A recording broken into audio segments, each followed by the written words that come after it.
Lakshmi Srinivasa jewelleries proprietors Duggi Srinivasa Rao, Duggi Abhinay, IT hub ఎదురుగా Yellandu cross road, Khammam.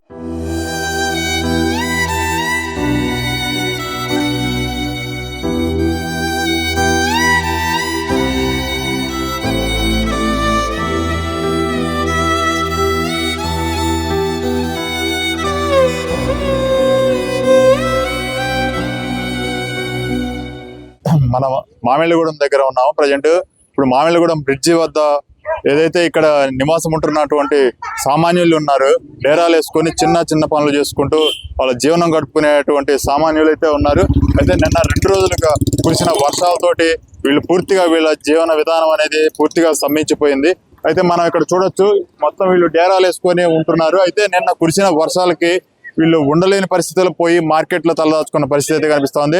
అన్న చెప్పండి, మీరు నిన్నటి వర్షానికి మీరు ఎక్కడున్నారు, ఏంటి పరిస్థితి, ఎలా ఉంది ఇక్కడ? నిన్నటి పరిస్థితికి ఇప్పుడు మా అందరం కలిసి ఇక్కడ నీళ్ళన్నీ బాగా ఇల్లు మునిగిపోయే వరకే పోయి మార్కెట్లో పడుకున్నాం అన్న.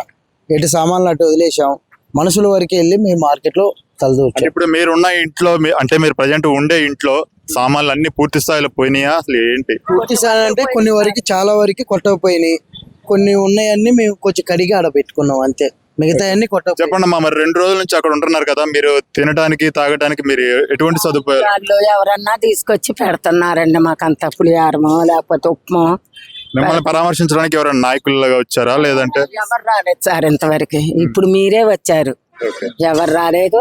ఇందాక ఉప్మా పెట్టారు, వచ్చి గిట్ట మట్టుకి ఎవరు రాలేదు సార్. చెప్పమ్మా, మీ ఇల్లు ఎక్కడ? మీ ఇంట్లో మొత్తం మునిగిపోయి అన్ని కొట్టకపోయినాయి మా సార్.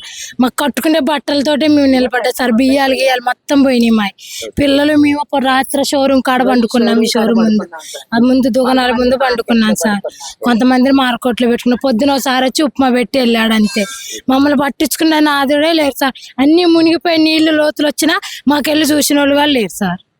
అది మా పరిస్థితి. మీరు చెప్పండి అమ్మా, మీది ఎక్కడ? మీ నీళ్ళు వచ్చినాయి సార్. ఓకే, అన్ని కొట్టుకుపోయినాయి. మారకొట్లో వెళ్ళి పండుకున్నాం, మాకు సాయం చేసేవాళ్ళు ఎవరు లేరు సార్. పిల్లలు కూడా మారకొట్లో పండుకున్నాం, అందరూ మారకొట్లో పండుకున్నాం. నిన్న వచ్చి అన్నం కూడా పెట్టరు, ఫోన్ చేసినా ఫోన్ ఎత్తలేదు, ఏం లేదు. ఎక్కడ వాళ్ళు అక్కడ కొట్టుకుపోయినాయి సామానం భీమానం అన్ని. నీళ్ళు వస్తే మొత్తం కొట్టుకుపోయినాయి.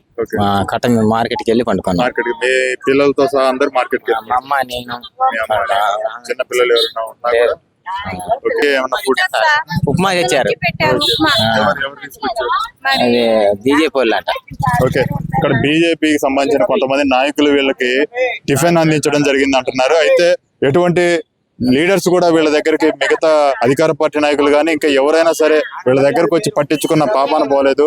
మా ఇంట్లో ఉన్న సామాన్లు సైతం ఈ వరదలకు కొట్టుకుపోయినాయి అని చెప్పి చాలా మంది చెప్తా ఉన్న పరిస్థితి అయితే ఉంది. చిన్నపిల్లలతో చాలా వరకు ఇబ్బంది పడుతూ ఉన్నారు, మనం చూడొచ్చు. ఇలాంటి చిన్నపిల్లలు కూడా ఈ వర్షానికి ఇబ్బంది పడ్డారు అని చెప్తా ఉన్నారు. చెప్పమ్మా, నేనేం బాధపడాలి, అక్కడికి రాదు ఇల్లు చూద్దురండి. 2 రోజులు 3ంటికి వస్తే బయ్యి వస్తుంది, ఏందని చూస్తే వస్తుంది నీళ్ళు. అమ్మో, నువ్వు రాత్రి ఎక్కడ పడుకున్నారమ్మా మీరు? నిన్న 3ంటికి బయటనే గుడిసెలు చూతురా. అయితే అమ్మ వాన వస్తుందని ఏం పెట్టుకోకుంటే ఒక్క ఆధార్ కార్డు ఒక్కడు పెట్టుకుని బయటికి వెళ్ళి మొత్తం పోతే పోయి అనుకున్నాం. బయటికి చూడొచ్చు మనం ఇక్కడ. ఈ పెద్ద మనిషి ఈమె పూర్తి స్థాయిలో అన్ని కూడా వరదకు కొట్టుకొని పోయినాయి. కేవలం ఒక ఆధార్ కార్డు తీసుకొని నేను బయటకు వచ్చా అని చెప్తా ఉన్నారు. ఎటువంటి లీడర్స్ కూడా మమ్మల్ని పట్టించుకున్న నాదుడు లేదు. కనీసం ఎవరైనా వచ్చి మాకు ఆదుకోవాలని చెప్పి నా ప్రాణం అంతా ఇంట్లోనే ఉందన్న. అక్కడ ఎవరెవరు ఉంటారా? మా ఇంట్లో ఎవరెవరు? చాలా మంది ఉన్నారు. మీ ఇంట్లో పక్కన ఒక్కదానే? నేను ఒక్కదానంటే పక్కన వాళ్ళు ఉన్నారు, సాక వాళ్ళు, పిల్లలు, పాప కుంటోడు, వాళ్ళ వాళ్ళు మీరు కూడా దాన్ని కాలిని పోయి పాప వాళ్ళు నానా బాధలు పడతా. గోడ మీద పెట్టిపోయినావు పోనీ ఉండనే అని అట్లనే ఉందా క్యాను తీసుకోలేదు.